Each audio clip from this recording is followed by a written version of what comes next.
नमस्कार, मैं हूं दीपक चौरसिया। बिहार निवास से इंडिया न्यूज के इस खास कार्यक्रम में आपका स्वागत है। आज हम बिहार निवास इसलिए पहुंचे हैं, अगर ये कहा जाए कि जनता दल यूनाइटेड के कार्यकर्ता और बिहार के काफी सारे नेता मंत्री सब यहां पर इकट्ठा हैं और एक मिनी बिहार यहां पर दिखाई दे रहा है तो गलत नहीं होगा।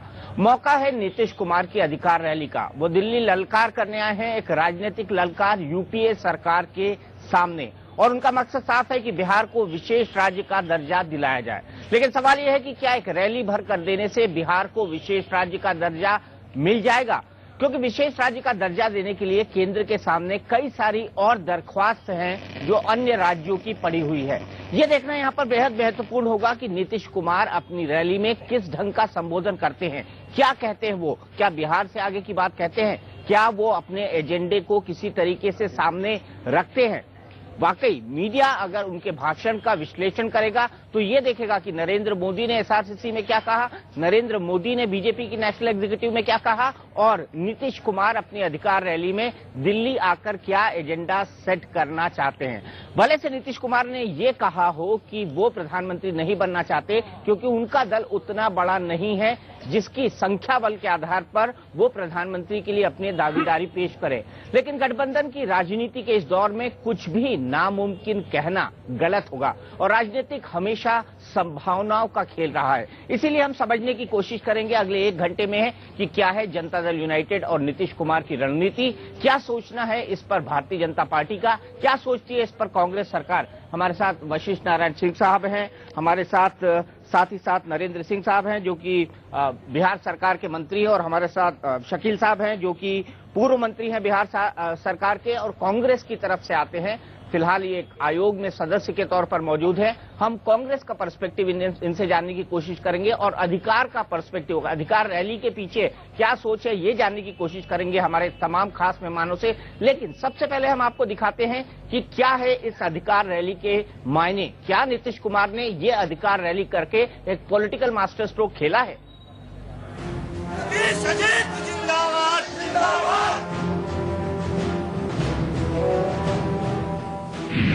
दिल्ली में दहाड़ेंगे नीतीश। कहां महिला निकल पाती थी। राजधानी में सज रहा है नीतीश दरबार।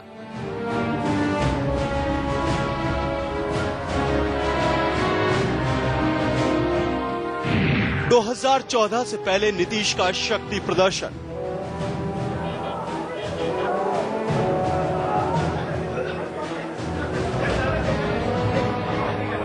ये शक्ति प्रदर्शन नहीं है, अधिकार रैली है। और आपको मालूम होगा कि बिहार को विशेष राज्य का दर्जा मिले, इस मांग को लेकर एक लंबे काल से बिहार में अभियान चल रहा है। सबसे बड़े शो की तैयारी पूरी हो चुकी है।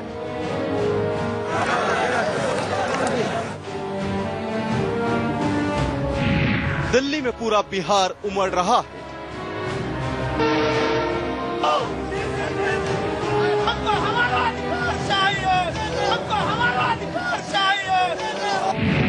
रामलीला मैदान में शुरू होने वाला है नीतीश का रण।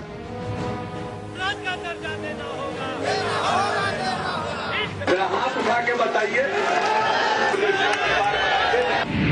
क्या ये मोदी को सीधा सीधा चैलेंज है? देखिए मोदी, नीतीश आ रहे हैं।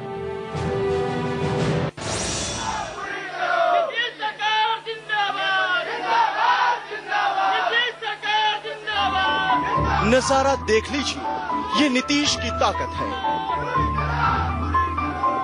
इससे कई गुना बड़ी ताकत रविवार को दिल्ली में दिखेगी।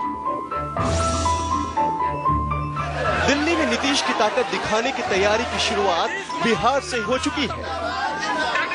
जगह बदल जाती है, ट्रेन दिल्ली में आकर रुकती है, लेकिन लोगों में जोश वैसा ही दिखता है। हजारों जेडीयू कार्यकर्ता एक साथ रेलवे स्टेशन से बाहर निकल रहे हैं। नीतीश की जय जयकार हो रही है।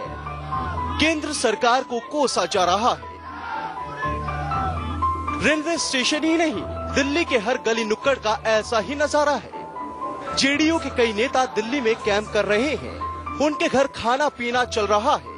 दिल्ली में नीतीश कदम दिखाने की तैयारी चल रही है। कुमार जिंदाबाद जिंदाबाद जिंदाबाद। अभी तक आपने बानगी देखी। रविवार को रामलीला मैदान में दिल्ली में बिहार बिहार और जय बिहार होने वाला है। मंच पर नीतीश होंगे, नीचे उनकी ताकत, जितने लोग उतनी बड़ी ताकत। लोकतंत्र की सीधी और सरल परिभाषा नीतीश से बेहतर कौन जानता है, इसलिए उन्होंने कोई कसर नहीं छोड़ी है। बिहार सरकार में जेडीयू के कोटे से सिर्फ एक मंत्री पटना में है, बाकी सब दिल्ली में। वक्त आ चुका है, नीतीश के लिए अब सिर्फ पटना नहीं, दिल्ली भी मायने रखता है। दिल्ली के रामलीला मैदान में अधिकार रैली की तैयारियां पूरी हो चुकी हैं। इस वक्त हम आपको वही नजारा दिखा रहे हैं। हमारे पीछे वो मंच है जिस मंच पर कल नीतीश कुमार बैठेंगे अपने सारे मंत्रियों के साथ। रामलीला की कैपेसिटी बहुत ज्यादा है और ऐसी उम्मीद भी है कि कल लाखों लोग आएंगे यहाँ पर। बिहार से सभी लोग यहाँ पर पहले से आ चुके हैं। देखिए, ये तस्वीर बिहार से दिल्ली की तरफ चलने वाली ट्रेनों की है। नीतीश के गढ़ नालंदा से खुली इस ट्रेन में हर दूसरा मुसाफिर 17 मार्च के लिए दिल्ली कूच पर रवाना हुआ। 1000 लोगों के आसपास लोगों को ले जा रहे हैं, लगभग 1000, और 4-5 हजार लोग हम लोग अपने तरफ से दिल्ली में व्यवस्था किए हैं। मंत्री विधायक सब दावे कर रहे हैं, हर कोई सिर गिनवा रहा है। कोई कहता है 10,000 लोग भेज रहा हूँ, कोई बताता है मैं 8,000, किसी का दावा है 1500। कोटा फिक्स है। पार्टी और सरकार में ओहदे के मुताबिक जिसका रुतबा जितना बड़ा, उसके लोग उतने ज्यादा। हमको एक चीज लगता है कि 4 गो मैदान नीतीश जी करते दिल्ली में, तब होता सक्सेस। एक मैदान कोई काम नहीं कर पाएगा, कोई गाड़ी घोड़ा कलह नहीं चलेगा। कार्यकर्ता जरूर बिहार के कोने कोने से गए हैं, अपने ही बिना कुछ कहे, वॉलंटियरी, और हमारा प्रयास रंग लाने लगा है। नीतीश के नेता दम भर रहे हैं, कार्यकर्ता पूरे जोश में हैं। बस कुछ घंटे और बस दिल्ली में शुरू होने वाली है नीतीश की रामलीला। मोहम्मद अफसर और अभय पराशर के साथ ओम प्रकाश, इंडिया न्यूज दिल्ली। यह है कि क्या नीतीश कुमार अपनी अधिकार रैली के बाद वो अधिकार हासिल कर लेंगे जो उन्हें केंद्र सरकार से चाहिए। हमारे साथ कांग्रेस के शकील अंसारी साहब मौजूद हैं, पूर्व बिहार सरकार के मंत्री हैं। साथ ही साथ हमने आपको बताया था हमारे साथ नरेंद्र सिंह जी हैं, वशिष्ठ नारायण सिंह जी हैं, जनता दल यूनाइटेड के बिहार राज्य के अध्यक्ष, और साथ ही साथ हमारे 2 सहयोगी रामलीला मैदान से मिथिलेश कुमार और मोहम्मद अफसर हमको शरद यादव जी के घर से मिलेंगे। वहां पर भी काफी जमावड़ा है। हमारे साथ बीजेपी के नेता भी जुड़ेंगे, हमारे साथ कांग्रेस के नेता मौजूद हैं यहाँ पर। सबसे बड़ा सवाल, वशिष्ठ नारायण सिंह जी, आपको लगता है कि इस अधिकार रैली के बाद आपको आपका अधिकार मिल जाएगा? हम लोग आशावान हैं और हम लोगों की पृष्ठभूमि का जेपी मूवमेंट है।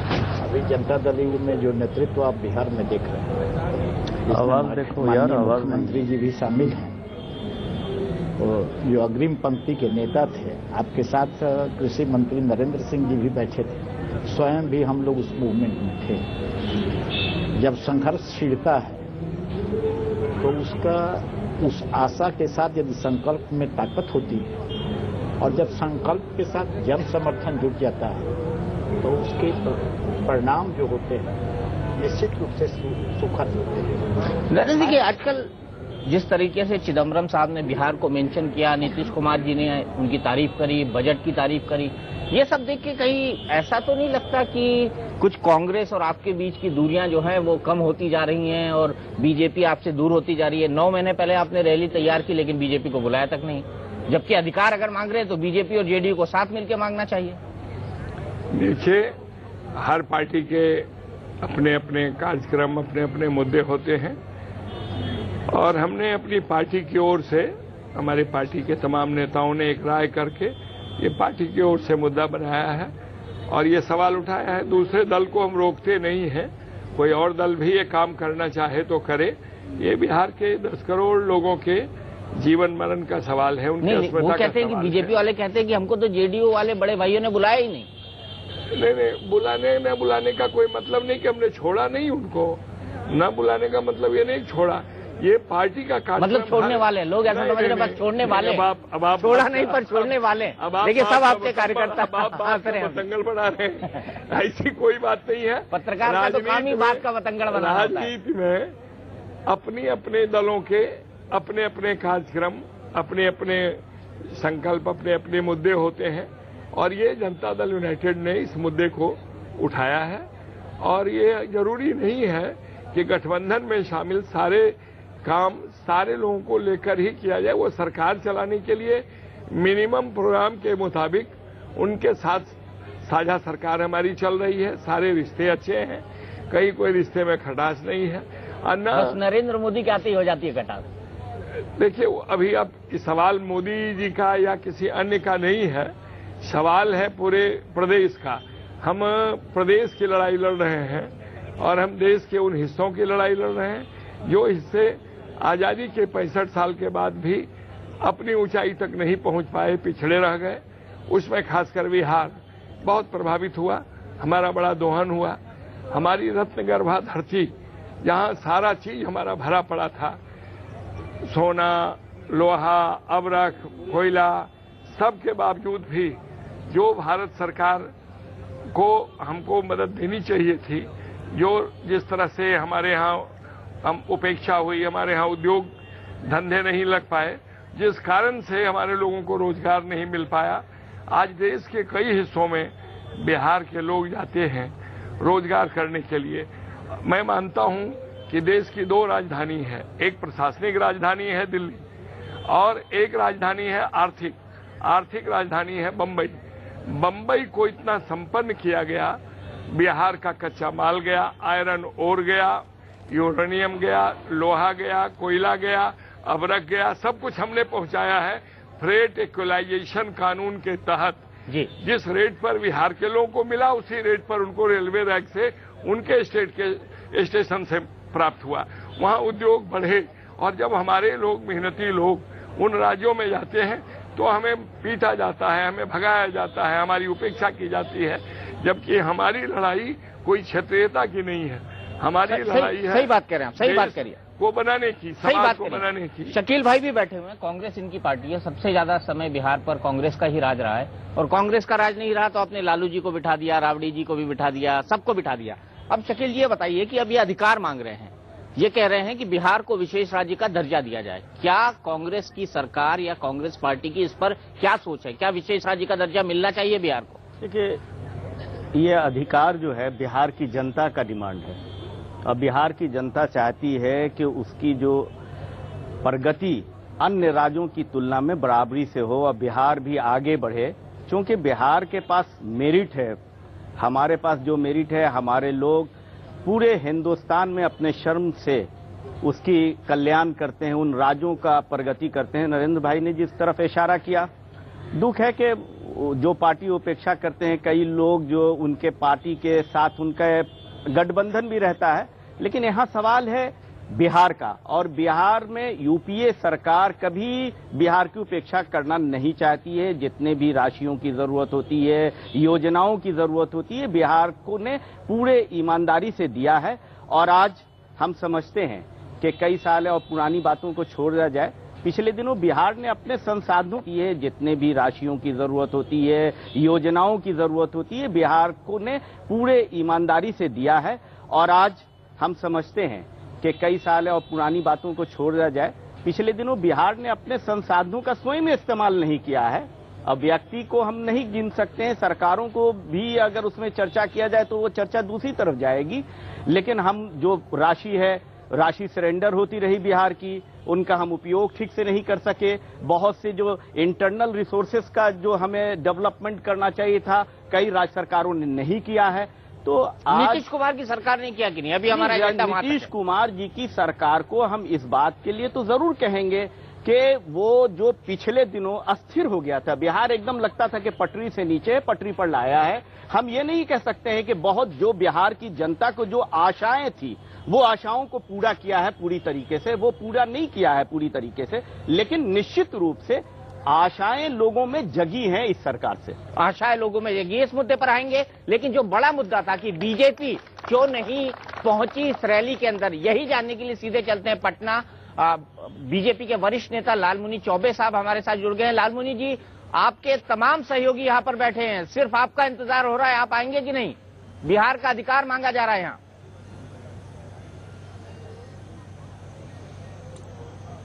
बिहार का अधिकार मांगा जा रहा, अधिकार बिहार का मिलना चाहिए।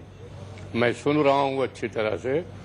बिहार में कोई एक सरकार नहीं रही है जो अपने संसाधन का विकास कर सके या पूरी मिली हुई राशि खर्च कर सके। इसमें कई सरकारें थी और सरकारों के भिन्न भिन्न इरादे, भिन्न भिन्न काम होते हैं, ये आप अच्छी तरह वाकिफ हैं। तो हमारे यहाँ जो संसाधन था उस संसाधन का उपयोग किया, लेकिन संसाधनों के रहते हुए जो यहाँ गड़बड़ियां थी वो गड़बड़ी नीतीश कुमार ने ठीक किया और उसे ठीक करने के बाद एक माहौल बना और उस माहौल में लोग काम करने लगे। काम करते करते पूर्ण रूपेण से बिहार में कोई बहुत बड़ी तरक्की नहीं हुई, लेकिन इतना था कि लोग शाम को चलना बंद कर देते थे, दहशत थी, घर जल्दी लोग पहुंचना चाहते थे सूर्य अस्त होने के पहले। ये लॉ ऑर्डर में भारी विकास हुआ, लेकिन और जो चीजें हैं वो यथावत तो नहीं, लगाम लगा है और नीतीश कुमार ने लगाम लगाया है। तो इसलिए कहा जाता है कि बिहार में सुशासन है और नीतीश कुमार नेतृत्व कर रहे हैं। मांग तो सबकी है कि बिहार को विशेष पैकेज न मिलके विशेष राज्य घोषित किया जाए, जिनको केंद्र सरकार ज्यादा से ज्यादा राशि दे इन्हें उठाने के लिए। गरीबी है, बेरोजगारी है, बेकारी है। और अब धीरे धीरे राज्यों का अलग रवैया होता जा रहा है। बम्बे का भी एक मित्र कह रहे थे, नरेंद्र, कि वहां मारा जाता है, पीटा जाता है, तुम क्यों आते हो। तरह तरह की बातें हैं जो एक देश में नहीं होनी चाहिए, वैसी बातें उभर रही हैं। तो नीतीश कुमार का सुशासन तो ठीक है, लेकिन ये जो बिहार का अधिकार मांगा जा रहा है वो शकील ने ठीक कहा कि संपूर्ण बिहार की मांग है। लेकिन लालमुनि जी, आपके सहयोगियों ने तो आपको तक नहीं बुलाया इस अधिकार को मांगने के लिए। सवाल यह है कि बीजेपी और जेडीयू में ये दूरियां क्यों हैं? बीजेपी और जेडीयू में कोई दूरी नहीं है। दूरी सिद्धांतों और विचारों की जो थी, तो कुछ बातों पर समझौता हुआ और कुछ विचारों पर जो सार्वजनिक तौर पर इनको भी उनके भी, उनसे मैं सहमत हूं, इनसे सहमत नहीं हूं, उनसे सहमत हूं, उन विचारों को छोड़कर जहां सहमति बनी थी बिहार के विकास का, वहां दोनों की सहमति हुई और विकास के लिए दोनों काम कर रहे हैं। अगर कुछ मंत्री जदयू के हैं तो कुछ मंत्री बीजेपी के भी हैं और वो मिलजुल कर एक तरह से काम कर रहे हैं और उस काम का असर देश पर भी पड़ रहा है और अलग अलग राज्यों पर भी। देश पर पड़ने का मतलब है अलग अलग राज्यों पर भी इसका पड़ रहा है। एक तरह से काम कर रहे हैं, उस काम का असर देश पर भी पड़ रहा है और अलग अलग राज्यों पर भी देश पर पड़ने का मतलब है अलग अलग राज्यों पर भी इसका पड़ रहा है। चलिए लालमुनि जी, आपके सबसे नजदीकी दोस्तों में से एक वशिष्ठ बाबू यहाँ पर बैठे हुए हैं, धीरे धीरे मुस्कुरा रहे हैं। वशिष्ठ बाबू, बुला लीजिए अपने पुराने साथी को, ये भी जेपी मूवमेंट में आपके साथ थे। देखिए, लालमुनि चौबे हम लोग बीजेपी में, मुझे पता है इसीलिए तो पूछ रहा हूँ। ये लोगों का आप अपने दोस्त को छोड़ा है पटना अकेले? दोस्त को छोड़े नहीं है, दोस्त भी अपने किसी न किसी कार्यक्रम में लगे हुए हैं। आज जब जरूरत पड़ेगी तो दोस्त, सारे दोस्त एक साथ दिखाई पड़ेंगे। लेकिन अभी ये जरूरत क्यों नहीं पड़ी जब बिहार का अधिकार मांग रहे हैं? अभी तो शकील साहब ने भी कितनी अच्छी बातें कही, कुछ अपने पार्टी के लिहाज से, दूसरी बातें भी उन्होंने कह दिया। ये तो आपको निमंत्रण दे रहे हैं, आ जाइए आ जाइए, बीजेपी को छोड़िए, आ जाइए शकील जी के साथ। सवाल है, ये तो निमंत्रण दे रहे हैं आपको। तो इनके निमंत्रण देने का तो एक ही मतलब है कि अभी कहीं नाव डगमगा रही होगी तो चाहते होंगे कि कहीं दूसरी शक्ति भी आ जाए तो और नाव थोड़ा मजबूती से खेने में सहायता हो जाएगी। हम लोगों का और राजनैतिक दृष्टिकोण से इस सवाल को ज्यादा देख रहे हैं, लेकिन कोई भी राजनीतिक पार्टी यदि अपना कोई कार्यक्रम करेगी तो दीपक चौरसिया निश्चित रूप से अपना मूल्यांकन करेंगे और अपनी टिप्पणी भी कल करेंगे। लेकिन उससे ज्यादा टिप्पणी हम आज भी करेंगे, आज भी करेंगे। लेकिन सबसे बड़ा आपसे मेरा निवेदन है एक बात पर कि देश में आज के राजनीतिक परिस्थिति में किसी पार्टी ने विकास के मुद्दे के आधार पर, किसी प्रादेशिक पार्टी ने दिल्ली में आकर इस तरह की रैली नहीं करने का निर्णय किया है, तो क्या आप समझते हैं राजनीति को एक दूसरे डायरेक्शन में ले जाने वाली एक एंगल आपको नहीं दिखाई पड़ता? मैं तो मानता हूं दिल्ली में जो यह रैली हो रही है नीतीश कुमार के नेतृत्व में, इसका मैसेज केवल बिहार के लिए नहीं है, इसका मैसेज उन राज्यों के लिए भी है जिनके हालात बिहार के ऐसे हैं। तो मतलब नीतीश जी उन तमाम राज्यों के अगुवा बनना चाहते हैं जो केंद्र से लड़ाई लड़ रहे हैं अपने पिछड़ेपन के चलते। इसका मैं आपको जवाब देता हूं। चिनगारी एक जगह उठती है लेकिन उसके लौ में बहुत काफी दूर तक जाती है। चिनगारी बिहार लड़ रहा है और यदि बिहार को सफलता मिलती है और निश्चित रूप से मिलेगी तो इसकी चिनगारी और राज्यों को होगी और लाभान्वित और राज्य भी होंगे। लेकिन वशिष्ठ बाबू ये भी आपने साफ कर दिया कि अगर 2014 में ऐसे पिछड़े राज्य कोएलिशन बनाकर चलते हैं और एक नया मोर्चा बनाते हैं बीजेपी और कांग्रेस के सिवा, उसने आपकी संभावनाएं भी उसकी संभावना भी आप टटोल रहे हैं। गलत नहीं है ये? चौरसिया जी एक बात समझ लीजिए, मतलब आप जयललिता जी पे नजर डाले हैं, आप नवीन बाबू पे नजर डाले हैं। एक बात आप समझ लीजिए, 4 मेंबर वाली पार्टी भी चाहती है किसी भी देश के कोने में कि हमारा विस्तार हो, वो भी चाहती है कि हमारा एक्सपेंशन दूसरे जगह पर। तो ये जो आप सवाल कर रहे हैं इसको वहां ले जाने का प्रयास मत करिए, इसको रहने दीजिए। इस मुद्दा से विकास की राजनीति देश का प्राइमरी एजेंडा बने, यह इस अभियान का सबसे बड़ा मतलब है। और नीतीश कुमार ने अपने विजन से, अपने कार्यान्वयन से और बिहार को उस जगह पर ला दिया है जो विकसित राज्य को विकसित करना बहुत आसान है, लेकिन वैसे राज्यों को जिसको बीमार राज्य कहा जाता था उसको पटरी पर ला देना, जिसको शकील साहब की बात की मैं पुष्टि करता हूं, जो इन्हीं का शब्द है मैं उसी को कह रहा हूं, उसको पटरी पर ला देना साधारण क्षमता की बात है क्या? साधारण विजन की बात क्या है क्या? साधारण दृष्टि की बात है क्या? वो साधारण योजना की बात है क्या? इसे कार्य क्षमता का भी, इसे विजन का भी, और इससे ये लगता है कि हमारे अंदर क्या कंटेंट्स हैं। जब कंटेंट व्यक्ति के अंदर होता है तो उसका असर दूसरे जगह पर दिखाई पड़ता है। इसीलिए हमारी टिप्पणी ये है कि जब नीतीश बाबू का भाषण चलेगा तो अहमदाबाद और गांधीनगर में नरेंद्र मोदी जरूर देख रहे होंगे इसको कि मैं तो भाषण दे के गया हूं दिल्ली में, अब देखिए नीतीश बाबू क्या बोलते हैं। मैं तो ये भी मानता हूं कि दीपक चौरसिया आज बिहार निवास में ये कार्यक्रम कर रहे हैं और आपके चैनल को देखने वाले यदि अमेरिका में भी होंगे तो वो आसानी से देख रहे होंगे। दुनिया की दूरी बहुत कम हो गई है आप लोगों के माध्यम से, प्रेस के माध्यम से, और तो इसके बाद तो सब लोग देखेंगे और हम लोग तो चाहते हैं कि सब लोग देखें और नरेंद्र मोदी भी देखें। हम लोग देखें कि अधिकार रैली आ गई है दिल्ली में। हम लोग राजनाथ सिंह को, आडवाणी जी को भी चाहते हैं इसको देखें और देख रहे होंगे, घबरा रहे होंगे कि कहीं नीतीश बाबू आगे ना निकल जाए। और हम लोग तो चाहते हैं कि मनमोहन सिंह भी इस रैली को देखें और इसको ठीक से सुने भी। बिल्कुल बिल्कुल, सब ठीक से देखेंगे, सब ठीक से सुनेंगे। लेकिन सीधे चलते हैं शाबिर अली साहब के घर पे, क्योंकि वहां पर मिनी बिहार बसा हुआ है। हम आपको रामलीला मैदान भी लेकर जाएंगे। मोहम्मद अफसर वहां पर मौजूद हैं। क्या मिथिलेश, क्या दिखाई दे रहा है शाबिर अली साहब के घर पे अभी? दीपक जी, नीतीश के शक्ति प्रदर्शन के समर्थन में साबिर अली ने भी बड़ा जमावड़ा जुटाया है। नीतीश कुमार की इस जो शक्ति प्रदर्शन है उसको कामयाब बनाने के लिए इन्होंने बड़ी तादाद में लोगों को अपने घर पे जुटाया है और कल ये लेकर यहाँ से निकलने वाले हैं। हमारे साथ हैं, इनसे पूछते हैं नीतीश कुमार को जो उनको अधिकार दिलाने की बात है केंद्रीय राजनीति में, उसके लिए आपने कितने लोगों को यहाँ से वहां तक पहुंचाने का बंदोबस्त किया है? देखिए, जहां तक हमारे पहुंचाने का सवाल नहीं है, कम से कम दिल्ली में हम लोग जो 15 दिन से घूम रहे हैं, हमारे पार्टी के दूसरे लोग घूम रहे हैं, आपको ये सुनकर आश्चर्य इस वक्त जरूर लगेगा, लेकिन ये सच्चाई है कि कल अभी तक दिल्ली में मैं समझता हूं कि आजादी के बाद जो रैली नहीं होगी जो कल देखने को मिलेगा। 40 लाख लोग इस दिल्ली शहर में रहते हैं जो बिहार से आए हैं और 40 लाख का हम समझते हैं कि 20% लोग, जो इस वक्त 100% लोग एकदम बिल्कुल अपने आप को खड़े हैं कि कल रामलीला मैदान कूच कर जाना है, हम 20% भी जोड़ते हैं तो 5 लाख से कम की कल भीड़ दिखाई नहीं। ठीक है, 20% आप लेकर पहुंचेंगे, लेकिन यहाँ बढ़िया इंतजाम किया है मनोरंजन का आप लोगों ने यहाँ पे, उसका कुछ झलक दिखाएंगे?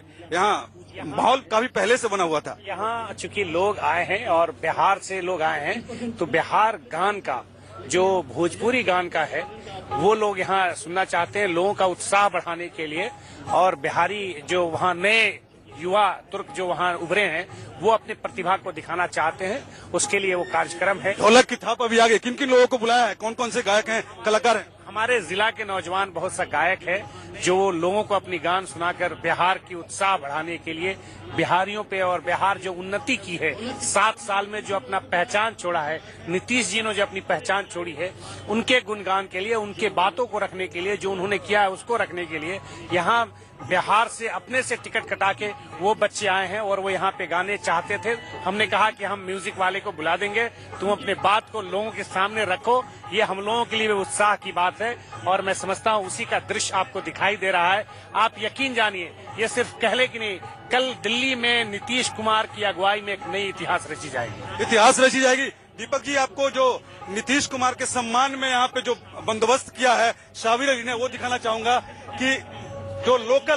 लोकगीत कलाकार यहाँ पहुंचे हुए हैं उनको बिल्कुल मिथिलेश साहब, एक विंडो में गाना दिखाते रहिए, हम यहाँ बातचीत का सिलसिला जारी रखते हैं। शकील साहब, वशिष्ठ बाबू ने बोला कि मनमोहन सिंह को भी सुनना चाहिए। अब सवाल ये है कि मनमोहन सिंह जी अधिकार रैली की बात सुनेंगे कि नहीं सुनेंगे? निश्चित रूप से सबको सुनना चाहिए ना।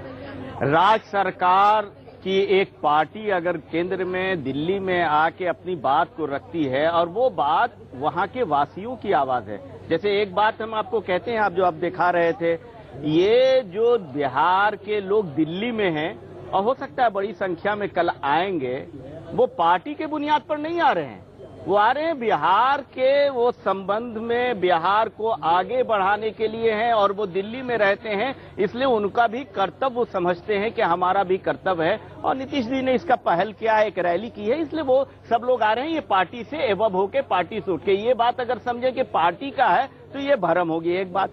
दूसरी बात ये है कि यूपीए सरकार कहां उपेक्षा कर रही है। सरकार अब कोशिश कर रही है, इसीलिए बजट के कुछ प्रोविजन, कुछ जो कानूनी प्रक्रियाएं हैं, इन राज्यों को सुविधाएं देने के लिए उनकी प्रयास शुरू की गई है और नीतीश कुमार जी ने उसका वेलकम किया है। और जहां तक आप उससे पहले वाली बात कर रहे हैं कि नीतीश कुमार जी और नरेंद्र मोदी जी, तो हम जरूर सलाह नीतीश कुमार जी को जरूर देंगे कि प्रगति, देश की तरक्की एक बहुत, और राज्य की तरक्की एक बहुत अहम विषय है। उसके साथ ही बिहार देश का जो एसेंस है, सेकुलरिज्म, हिंदू, मुस्लिम, सिख, ईसाई सब मिलके एक साथ रहें और देश की, प्रदेश की प्रगति करें, उसमें नीतीश कुमार को जल्दी आगे आना चाहिए। जल्दी आगे आने का क्या मतलब? जल्दी आने के बीजेपी से अलायंस तोड़ दें और जनता दल यूनाइटेड कांग्रेस के साथ आ जाए, यही हुआ ना? किसी के साथ आए या नहीं आए, लेकिन ऐसे गलत संगत में ना रहें, इसलिए कि उससे भी तो गलत संगत है। अभी वो कहते हैं जैसे बिहार में नरेंद्र मोदी जी कैंपेन में नहीं जाए, नरेंद्र मोदी जी एक तरह से, इस तरह से उन्होंने आके दिल्ली में कहा जैसे वो प्रधानमंत्री हो गए, तो हिटलरवादी शैली है वहां। तो नीतीश कुमार जी अगर बोलते हैं तो करना चाहिए, इस बात को दिखाना चाहिए बिहार वासियों को कि वो अगर प्रदेश की प्रगति चाहते हैं, जिसमें प्रदेश के लोग उनके साथ हैं, अन्य पार्टियां भी उनके सहयोग में हैं, तो इस देश के लिए और सूबे के लिए कम्युनलिज्म बहुत बड़ा जहर है और उस जहर से वो दूर हो। तो बीजेपी से दूर हो जाए वशिष्ठ बाबू, सीधी सीधी सलाह है इनकी कांग्रेस की आपको। देखिए, सबसे बड़ी बात है, इस देश के लिए और सूबे के लिए कम्युनलिज्म बहुत बड़ा जहर है और उस जहर से वो दूर हो। तो बीजेपी से दूर हो जाए वशिष्ठ बाबू, सीधी सीधी सलाह है इनकी कांग्रेस की आपको। देखिए, सबसे बड़ी बात है, उन लोगों के साथ की सत्य को स्वीकार करते हुए पार्टी की कुछ लॉयलिटी होती है और वो कांग्रेस पार्टी के सदस्य है। हमारा कहना सिर्फ एक है, हमारा एजेंडा जो है उसका फार रीचिंग कॉन्सिक्वेंसेस है। हमने पॉलिटिकल कंसिडरेशन से राजनीति को बाहर निकालकर हम विकास से भारत की राजनीति को, यदि इसकी राजनीतिक परिभाषा करिएगा तो इस रैली का एक बड़ा मतलब यह भी है कि राजनीति विकास राजनीति का देश का सबसे बड़ा मुद्दा बने। और जब विकास राजनीति का सबसे बड़ा मुद्दा बनेगा तो कई तरह की संकीर्ण और कई तरह की पॉलिटिकल कंसिडरेशंस खत्म होंगे और हमारे इस रैली के माध्यम से हमने एजेंडा बनाया है। यही बात तो वशिष्ठ बाबू नरेंद्र मोदी कहते हैं, वो कहते हैं विकास पहले है और मेरे लिए सेक्युलरिज्म का मतलब है कि इंडिया फर्स्ट। अच्छा देखिए, यही बात नरेंद्र मोदी ने कही। आपका अर्थ का इशू तो वो भी लगा रहे हैं और नीतीश कुमार जी भी अगर विकास का इशू कर रहे हैं तो दोनों एक कॉमन चीज है, तो भेद क्या है इसको भी तो तय होना चाहिए। ये वही ना है जो देश की जनता चाहती है, इस देश में शांति हो, अमन हो, तब प्रगति होगी। झगड़ा होगा हिंदू और मुस्लिम के बीच में, सिख और ईसाई के बीच में, नफरत फैलेगी तो विकास कहां से होगा।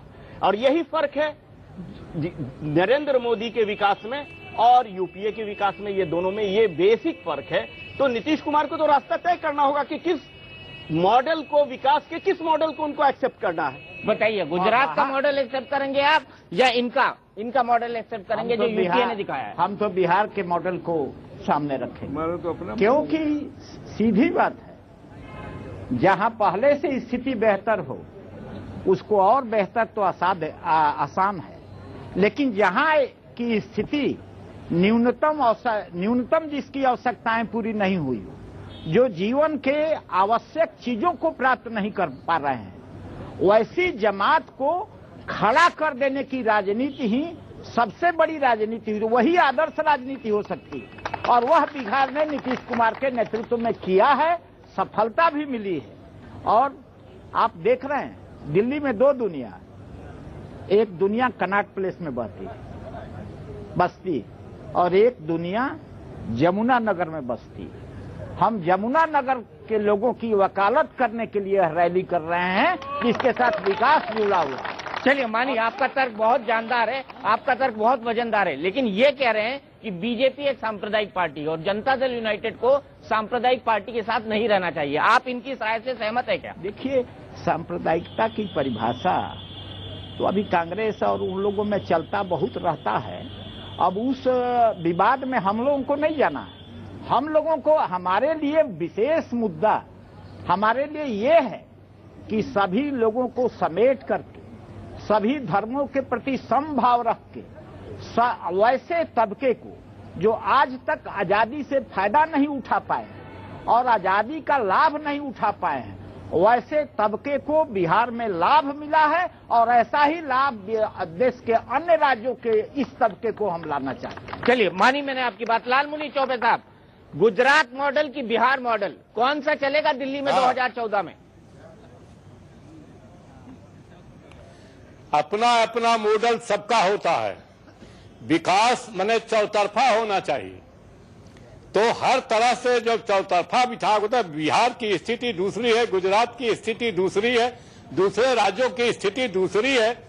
तो स्वाभाविक जिस राज्य का है उसका मॉडल होगा, बिहार मॉडल होगा।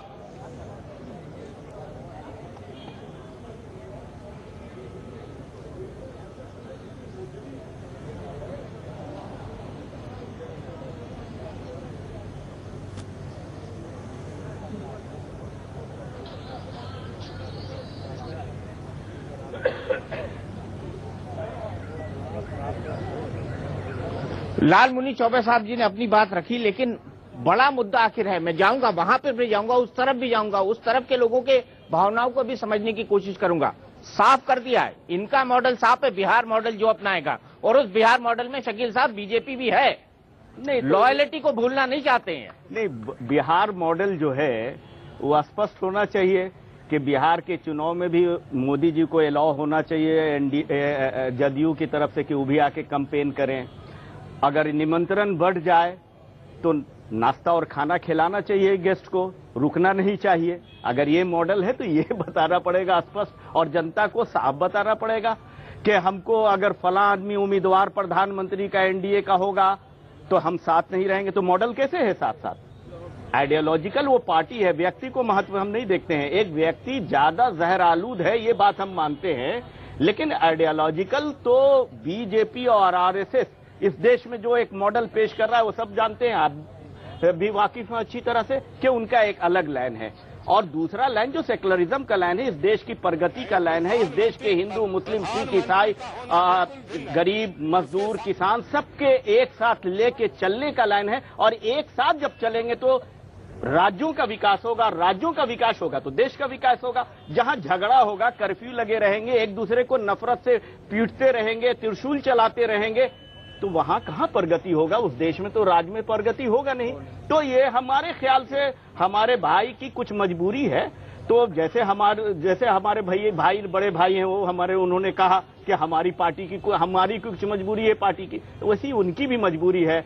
अभी कुछ करना भी है, कुछ सोचा भी है, बोलना अभी शायद मुश्किल है। कुछ तो मजबूरियां होंगी, यूं ही कोई बेवफा नहीं होता, ये कह रही है। कुछ तो मजबूरियां रही होंगी, यूं तो कोई बेवफा नहीं होता। देखिए, इनकी मजबूरियां आप देखें कि जिस ढंग से आज भी यहाँ यूपीए की सरकार चल रही है, तो कभी कभी इनके अंदर ही इतना अंतर विरोध होता है, उसको तो जब कोलिशन गवर्नमेंट चलेगा तो सहना पड़ता है। और एक बात सच्चाई चौरसिया जी मैं कह रहा हूँ, इस देश में एक राजनीतिक सच्चाई सत्य के रूप में आ गई। इस देश में दो बड़ी पार्टियां, एक बीजेपी है और एक कांग्रेस पार्टी है। लेकिन आज इतनी स्थिति स्पष्ट जरूर है, न पूर्ण बहुमत कांग्रेस को मिलेगा और न पूर्ण बहुमत बीजेपी को मिलेगा। अब क्षेत्रीय पार्टियों का एग्जिस्टेंस कुछ पहले की अपेक्षा बहुत बढ़ा है। और आपने देखा है, अटल बिहारी वाजपेयी की सरकार में भी हम लोग थे, लेकिन हमारे कुछ इशू पर मतभेद भी थे, लेकिन गवर्नेंस के जो मुद्दे होते हैं उस पर सहमति थी। और हम यदि बिहार में साथ चल रहे हैं तो हमारे उन मुद्दों पर सहमति है, लेकिन हमारे जहां आइडियोलॉजिकल डिफरेंस है वो तो कायम रहेंगे। और हम मानते हैं कि हमने एजेंडा सेट किया है इस देश का बिहार के माध्यम से, और चूंकि हमारी ताकत वहां है, हम चाहते हैं कि जिन सवालों को लेकर बिहार में लड़ा जा रहा है उन सवालों पर हम आगे बढ़ते जाएं। और कुछ तो प्रमाण आपने देखा है, जब हम लोग पटना 1.25 करोड़ हस्ताक्षर प्राप्त किए। बिल्कुल। सिराज मेहंदी साहब हमारे साथ लखनऊ से जुड़े हुए हैं। सिराज मेहंदी साहब, साफ साफ कर दिया कि बीजेपी से हमारे आइडियोलॉजिकल डिफरेंसेस हैं, लेकिन विकास के मुद्दे पर हम दोनों साथ खड़े हुए हैं। उन्होंने साफ कर दिया कि बीजेपी के साथ हैं, लेकिन वैचारिक तौर पर नहीं। जिस एजेंडे पर बिहार में दोनों के बीच सहमति बनी है, तो आप जो दाल गलाने वाले थे कांग्रेस की तरफ से कि नीतीश जी को साथ ले लो 2014 में, ऐसा लग रहा है वशिष्ठ बाबू की बातें सुनकर कि आपकी दाल गलने वाली नहीं है। देखिए, अभी दीपक जी आपने एक इशारा किया था, पॉलिटिकल इशारा था कि कहीं नरेंद्र मोदी जी की ताकत और नीतीश जी की ताकत एक टकरा तो नहीं रही है। ये लड़ाई उसी वजूद की है। नरेंद्र मोदी जी दिल्ली आए, उन्होंने अपनी जो बातें कही, उसे चाहे लफाजी कहिए चाहे बात कहिए, अब नीतीश कुमार जी दिल्ली आकर के अपनी ताकत दिखाना चाहते हैं। बिहार को जहां तक पैकेज के सवाल है, विशेष दर्जे के सवाल है, उसमें यूपीए की सरकार पूरी तरीके से लगी हुई है। और हमारे जो जयराम रमेश जी हैं, ये पहले ऐसे मंत्री जो खुद राज्यों में जाकर के पूछ करके पैसा दे रहे हैं कि प्रदेशों को विकास हो।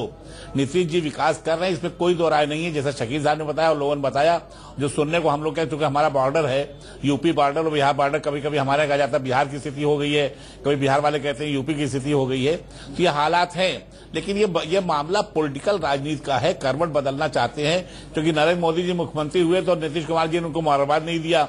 आप लोगों ने काफी चलाया कि मुबारकबाद तक नहीं दिया। आखिर दोनों लोगों में यही कंपटीशन है कि क्या सहयोगी दल का प्रधानमंत्री इनका बनेगा या बीजेपी का बनेगा। बीजेपी ने करीब करीब खुलासा करके रखा है। अब ये लोग दबाव बनाना चाहते हैं आकर के दिल्ली में। विकास की बात जहां तक, विकास तो सभी चाहता है मेरा ख्याल। देखिए, हमारे यूपी में मैं आपको बता दूं, 1 साल पूरा हो गया, कितना विकास हुआ आपको पता है चौरसिया जी। लेकिन हमारे मुख्यमंत्री कहते हैं मैंने 70% विकास कर दिया। जो पैसा आया केंद्र का वो 40% खर्चा नहीं हो पाया। तो विकास की बात तो सारे मुख्यमंत्री कहते हो करना भी चाहिए, होना भी चाहिए। और बिहार की जनता को अगर दर्जा मिल जाए तो बिहार की जनता का दर्जा। चलिए, मानी मैंने आपकी बात, लेकिन शकील भाई, आपको नहीं लगता कि बिहार के बहाने दिल्ली में रैली करके राजनीतिक तौर पे, मुद्दा तो है बिहार का डेवलपमेंट और बिहार का विकास, नीतीश बाबू ने मोदी जी पर निशाना साधा है? देखिए, निश्चित रूप से ये कोलेशन एरा है। यहाँ ना कांग्रेस पार्टी अभी है, कांग्रेस पार्टी के साथ यूपीए है, बीजेपी के साथ एनडीए है, और एनडीए की एक सहयोगी दल जो नीतीश बाबू, सबसे बड़ा सहयोगी दल, हाँ, नीतीश जी की सरकार है, उनकी बड़ी सहयोगी दल है उनका। तो अभी ऐसा भविष्य में भी नहीं लग रहा है कि ये कोलेशन टूटेगा, कोलेशन एरा रहेगा। तो इसमें निश्चित रूप से अपने अपने पार्टी, जो प्रमुख पार्टी है, उसके डायरेक्शन देने की ये कार्रवाई हो सकती है। बिहार के लोगों का हम समझते हैं कि उनका नाम का उपयोग हो रहा है, और चूंकि बिहार के लोग उपेक्षित इस तरह से महसूस करते हैं कि वहां गरीबी है। बिहार के बंटवारा जैसे हुआ, उसमें हमारे नरेंद्र भाई भी थे और भी मंत्री थे, लेकिन बंटवारा हो गया, और बंटवारा हो गया। उस वक्त एनडीए की सरकार थी। अब मुश्किल है कि बिहार में बचा कुछ भी नहीं है, उधर बच गया, तो उसको प्रगति बिहार तो सेंट्रल से ज्यादा सहयोग की आवश्यकता है। अब जो कहा जाए, जैसे बिजली है उपलब्ध नहीं हो रहा है, लॉ एंड ऑर्डर बेहतर हुआ है, लेकिन इंडस्ट्री लग नहीं पा रही है। हमारे स्टूडेंट्स हैं बिहार के लाखों की तादाद में स्टूडेंट दिल्ली में, आंध्रा में, कर्नाटक में, महाराष्ट्र में हैं। चूंकि हम अभी तक 6 साल से ज्यादा की सरकार हो गई नीतीश कुमार जी की, लेकिन वहां हम बड़े पैमाने पर एजुकेशन के हब भी नहीं बना पाए हैं। तो हम उस लिहाज से ये कहेंगे कि अभी जो काम कार्रवाई जो आप मॉडल दिखा रहे हैं, कोई बहुत बड़ा मॉडल नहीं है। अच्छा, ये बताइए हम एक बड़े बहस में जा रहे हैं। क्या नीतीश बाबू 2014 में प्रधानमंत्री बन सकते हैं इस कोलिशन एरा में? नहीं, देखिए, कोलिशन एरा में तो चंद्रशेखर जी भी बन चुके हैं। मतलब नीतीश कुमार भी बन सकते हैं?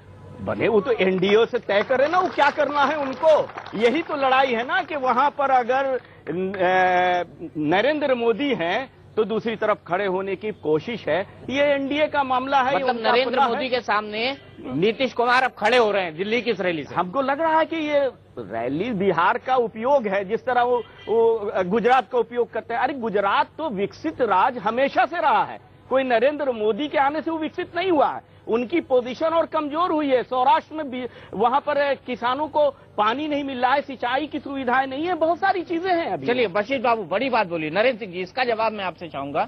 ये संभावना टटोल रहे नीतीश कुमार, मना नहीं किया कि नीतीश कुमार प्रधानमंत्री नहीं बन सकते, आप भी ये संभावनाएं टटोलेंगे?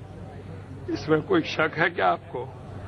संभावनाएं तो बराबर खुली हुई हैं, और संभावनाओं में और व्यक्तित्व में अगर आप इस बीच के भी संतुलन बिठाएंगे तो मैं समझता हूं कि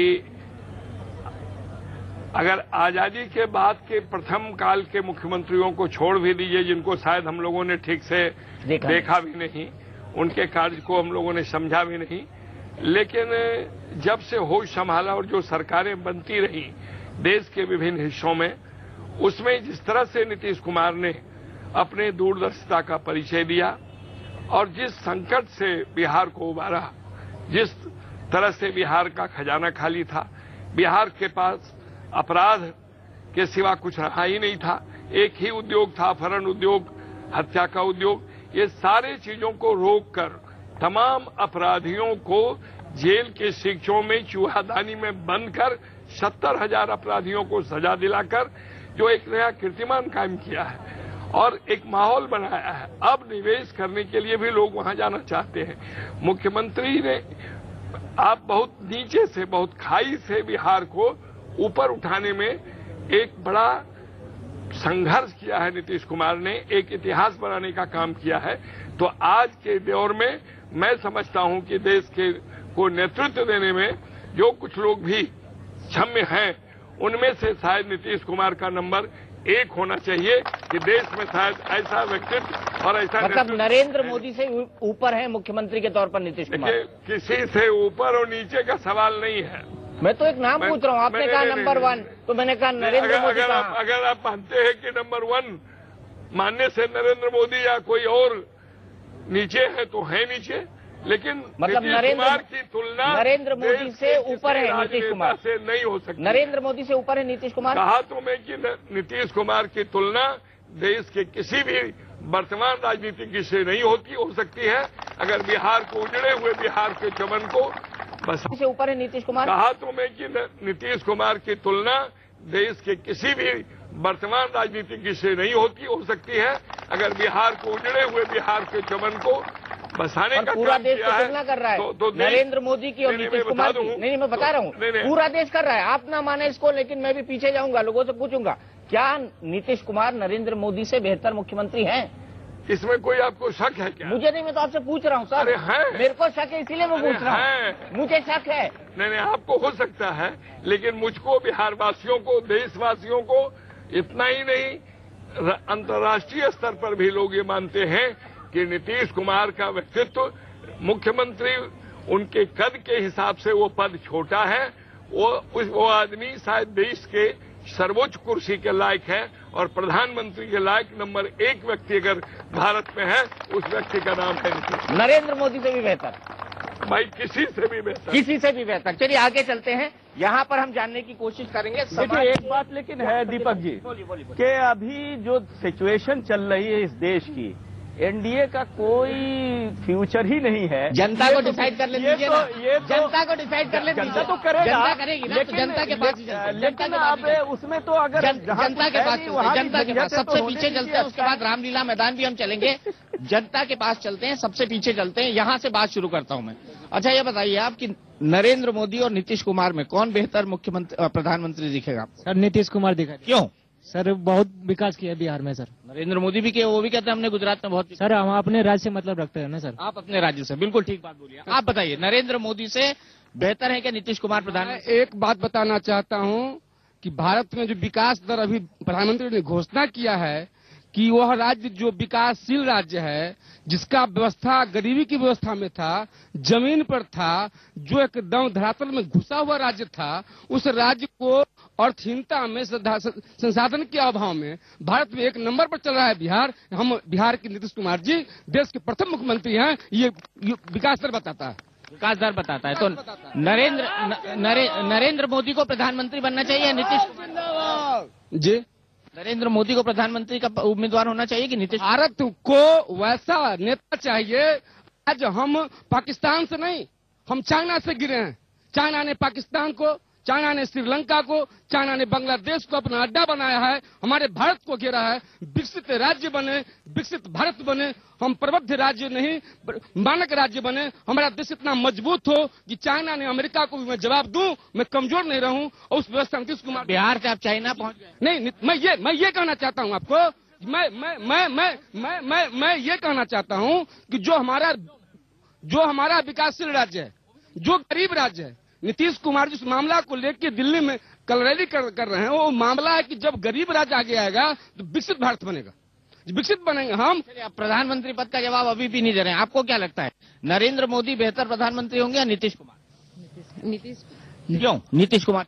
देखिए नेताजी माननीय मुख्यमंत्री जी को दर्द और हमदर्द सभी ले करके चलते हैं, दर्द और हमदर्द। इसी के कारण हमारे माननीय मुख्यमंत्री को ही पूरे बिहार वासी और भारतवासी ही जाकर करके सपोर्ट आने वाले दिन में करेंगे। बस आने वाले वक्त में करेंगे। मध्यम मार्गी है और देश को चाहिए एक ऐसा नेता जो सबको साथ लेकर चले, हिंदू मुसलमान दोनों को साथ लेकर चले। ऐसे नेता में नीतीश कुमार सबसे ऊपर है। नीतीश कुमार ही सफल नेतृत्व दे सकते हैं और सबको साथ लेकर चल सकते हैं। नीतीश कुमार ही साथ लेकर चल सकते हैं। लेकिन उससे पहले चलते हैं सीधे रामलीला मैदान। रामलीला मैदान में क्या हाल है हम जानते हैं हमारे सहयोगी अफसर से। रामलीला मैदान से अफसर जुड़े हुए हैं। अफसर, क्या तैयारियां चल रही हैं इस वक्त रामलीला मैदान?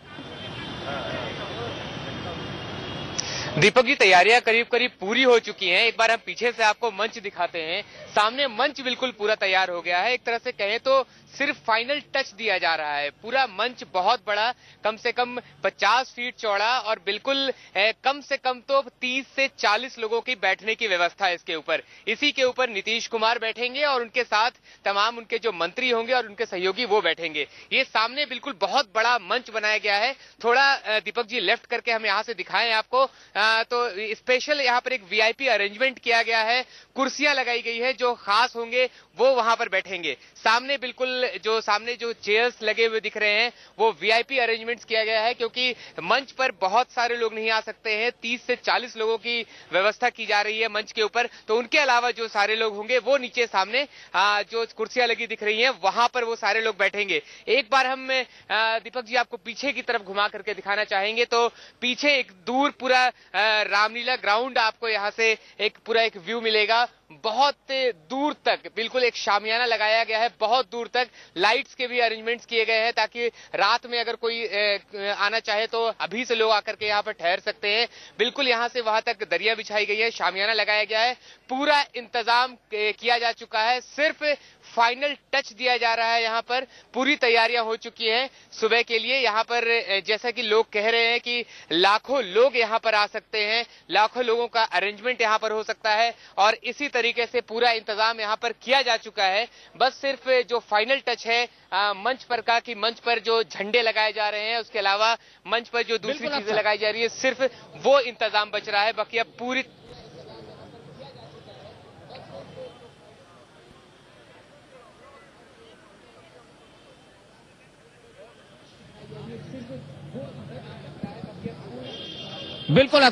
बिल्कुल अफसर रेणु कुमार जी हमारे साथ हैं, बिहार सरकार में मंत्री रही हैं, साथ ही साथ दिल्ली की राजनीति भी उन्होंने कई बार करी है, सांसद रही हैं। रेणु जी, आप तो राजनीति बहुत अच्छी तरह समझती हैं, ये बताइए कि इस अधिकार रैली के बहाने नीतीश जी ने मोदी को खुली राजनीतिक चुनौती दे दी है, आप सहमत है मेरी इस बात से? देखिए, आप भले इसको खुली चुनौती समझिए, लेकिन मैं इतना स्पष्ट कहना चाहूंगी कि माननीय मुख्यमंत्री नीतीश कुमार जी बिहार के विकास के लिए जो अभी भी बिहार में कमी रह गई है, जितना उन्होंने किया है, देश दुनिया में प्रशंसा हुआ है, लेकिन वो खुश नहीं है। वो चाहते हैं कि बिहार में सारे विकासों के साथ साथ उद्योग धंधे लगे, ताकि हमारे लोग जो महाराष्ट्र में जाके राज ठाकरे हमारे लोगों पर लाठी चलाते हैं, हमारे लोगों पर लाठी नहीं चलाए, हमारे लोगों को महाराष्ट्र नहीं जाना पड़े, हमारे लोगों को गुजरात नहीं जाना पड़े, हमारे लोगों का नहीं। तो उनका लक्ष्य आप लोग जो समझें, लेकिन मेरे हिसाब से अभी बिहार को और भी शिक्षा देना, सड़क देना, कानून व्यवस्था अच्छी देना, रोजगार देने के लिए और बिहारियों को अपना हक दिलाने के लिए उन्होंने रामलीला मैदान में रैली का आयोजन किया है। मतलब मोदी साहब को कोई चुनौती नहीं दे रहे राष्ट्रीय मंच? मोदी साहब को आप लोग लगता है मुझे बहुत वीआईपी बना रहे हैं या बहुत ये बना रहे हैं, पर वो उस टाइप से क्या है देश दुनिया जानती है और देश उसका फैसला करेगी समय आने पर। शकील साहब, ये बताइए आप कि जनता दल यूनाइटेड आइडियोलॉजिकली एक माफ कीजिएगा, शाहिद अली साहब, सीधा सवाल ये है कि आप अल्पसंख्यक समुदाय से आते हैं, देश में यही बहस चल रही है कि नीतीश कुमार की नरेंद्र मोदी। सीधा मेरा सवाल है, जब आप बीजेपी के साथ खड़े होते हैं बिहार में, क्या आपको पॉलिटिकली किसी दिक्कत का सामना करना पड़ता है? नहीं, बिहार में जो एजेंडा है और ये कॉमन प्रोग्राम जो है, नीतीश जी ने सभी लोगों का दिल जीता है और बिहार में हिंदू हो मुसलमान हो सबका विश्वास नीतीश जी में है। और बिहार में सबसे ज्यादा दिन तक 40 वर्षों तक कांग्रेस की हुकूमत रही और बिहार की दशा क्यों हुई, इस पर बहस की जरूरत है कि पूरे देश में सरकार कांग्रेस की रही, बिहार में रही और बिहार के लिए कुछ नहीं किया गया। आज ये बात उठ रही है, हम तो यहाँ हम लोग कई दिनों से घूम रहे हैं, यहाँ जो लोगों में उत्साह है वो क्या है कि बिहारियों के लिए पहला हक मांगने वाला व्यक्ति नीतीश कुमार जी। चलिए, मानी मैंने आपको बात। आप ये बताइए कि बीजेपी और जेडीयू को साथ रहना चाहिए 2014 में नीतीश कुमार जी को प्रधानमंत्री बनाने के चुनाव? ऐसा है कि सबसे पहले हम आपको एक बात कह कि नीतीश कुमार पहले ऐसे मुख्यमंत्री हैं जिन्होंने रोहतास किला गया, और रही बात है कि लाल किला पर झंडा वही फहराएगा जो रोहतास किला को ध्यान में रखेगा। लाल किला इंडिया का प्रतीक है, रोहतास किला भारत का प्रतीक है। मैं जेएनयू से गया था, एक साइकिल दिया था वहां पे 2001 में। नीतीश कुमार ने साइकिल के विजन को मैं लोग कहते थे कि ये क्या बोलते हैं कि अब लड़कियां साइकिल चलाएंगी, लेकिन मुझे ऐसा लगता है बिहारी का मतलब होता है be intellectual, handsome and responsible Indian. हमें ऐसा लगता है कि Nitish Kumar is the only person he is able to like flag on the ये लाल किला। और मैं कोशिश कर रहा हूं, मैं इसीलिए आया हूं, 8 मार्च आया हूं, इंडिया गेट पे आया हूं। और दीपक जी, मैं आपको बताता हूं, मुझे ऐसा लगता है मैं चाइनीज भाषा से ग्रेजुएशन किया था जेएनयू में। कलाम साहब को बुलाने के लिए उनके लिए 73 किलो का केक, 74 किलो का केक, सब कुछ बनाया। नीतीश जी ने कहा है किसी को कलाम साहब को बुलाएंगे। और हमें ऐसा लगता है कि आज मैंने एक मैच ऑर्गेनाइज किया था यहाँ पे बसंत कुंज में, ये इतना दिन का सपना पूरा हो गया। और मुझे ऐसा लगता है कि पूरा दिल्ली से डेहरी तक, डेहरी को मैंने गोद लिया है। इंडिया के बीच में जो डी है वो डेहरी है। और मुझे लगता है बिहार का पहला कोई राष्ट्रपति प्रधानमंत्री अगर बनेगा, क्योंकि मैं आपको बताऊं कि जिस बिहार ने पहला राष्ट्रपति दिया उसके भाषा को अभी भी 8वीं अनुसूची में दर्ज नहीं किया गया है। और मैं कोशिश कर रहा हूं कि 8वीं अनुसूची में दर्ज किया, क्योंकि मैं चाइनीज भाषा से बीए ऑनर्स किया। सुन ली मैंने आपकी बात, सुन ली आपकी बात। क्लोजिंग कमेंट्स के लिए क्लोजिंग कमेंट्स के लिए आऊंगा वशिष्ठ बाबू। 2014 का चुनाव क्या हम देखेंगे कि जेडीयू और बीजेपी साथ मिलकर लड़ेंगी या अलग अलग? अगर मोदी साहब आए तो आप बाहर हो जाएंगे क्या? कि इस रैली से और फिर 2014 की बात को अभी इक्वेट करने की जरूरत नहीं है और न प्रधानमंत्री के पद को इक्वेट करने की जरूरत है। चलिए, रैली से इक्वेट नहीं करते। शकील साहब, आखिरी कमेंट आपका, फिर पहले नरेंद्र सिंह जी से। सिंह साहब, आपको क्या लगता है 2014 का एजेंडा साफ है? देखिए, ये बात जो कही हमारे अध्यक्ष वशिष्ठ बाबू ने, ठीक ही कहा कि रैली को 2014 से जोड़ने की जरूरत नहीं है। और अगर चुनाव होंगे जो गठबंधन है तो गठबंधन तय करेगा और गठबंधन में जितने दल हैं वो मिलकर तय करेंगे। हमारे मुख्यमंत्री नीतीश कुमार जी ने पहले भी कहा है कि जो सबसे बड़ी पार्टी है उसका होना चाहिए चरित्र, जरूर उसका धर्मनिरपेक्ष होना चाहिए, जिस तरह से अटल जी को देश ने स्वीकारा। और उसके साथ साथ सारे एनडीए के लोग, सारे एनडीए के लोग मिलकर नरेंद्र मोदी को देश स्वीकारेगा क्या? सवाल है कि नरेंद्र मोदी को स्वीकारेगा कि नहीं स्वीकारेगा, देश को कहाँ छोड़ना है। पहले तो एनडीए आपस में मिलकर तय करेगी कि भाई हमारा आगे का भावी नेता कौन होगा। बीजेपी तो तय नहीं करना चाह रही सर, वो तो ऐसे ही चुनाव में ले जाना चाह रही है आपको। नहीं, एनडीए में ही बैठ के इन सारे मुद्दों पर तय होगा। एनडीए में ही तय होगा? एनडीए में तय होगा या बीजेपी में तय होगा, क्या लगता है आपको? देखिए, सबसे बड़ी बात यह है कि कोलेशन एरा है। एकदम शॉर्ट में हम बता रहे हैं, ये कोलेशन एरा है। एनडीए की बात कर रहे हैं और एनडीए की स्थिति ये है कि ये देश की जनता अब कॉमनल लोगों को बर्दाश्त कर ही नहीं सकती है और चेहरा दिखाया जा रहा है नरेंद्र मोदी का। तो हम तो लगता है कि एनडीए के जो अच्छे लोग भी हैं ऐसे जहाज पर बैठे हैं जिनको डूबना ही डूबना है, इसलिए अभी भी टाइम है। अभी भी टाइम है। देखिए, आपने इनको आपको एक इन्विटेशन दे दिया वशिष्ठ बाबू, शकील भाई ने। तो फिलहाल हम आपको बता दें कि इंडिया न्यूज पर आपको पल पल की खबरें देखने को मिलेंगी। बिहार की इस अधिकार रैली से संबंधित हम आपको रामलीला मैदान लिए चलेंगे कल सुबह से हमारा पूरा लाइव यहीं से होगा। वशिष्ठ बाबू, नरेंद्र सिंह जी, रेणु जी और शकील भाई, आप सबका, लालमुनी चौबे जी आपका, फरकान अंसारी साहब आपका, जितने मेहमान हमारे साथ जुड़े उन सबका बहुत बहुत शुक्रिया। देश और दुनिया की बाकी खबरों के लिए आप देखते रहिए इंडिया न्यूज।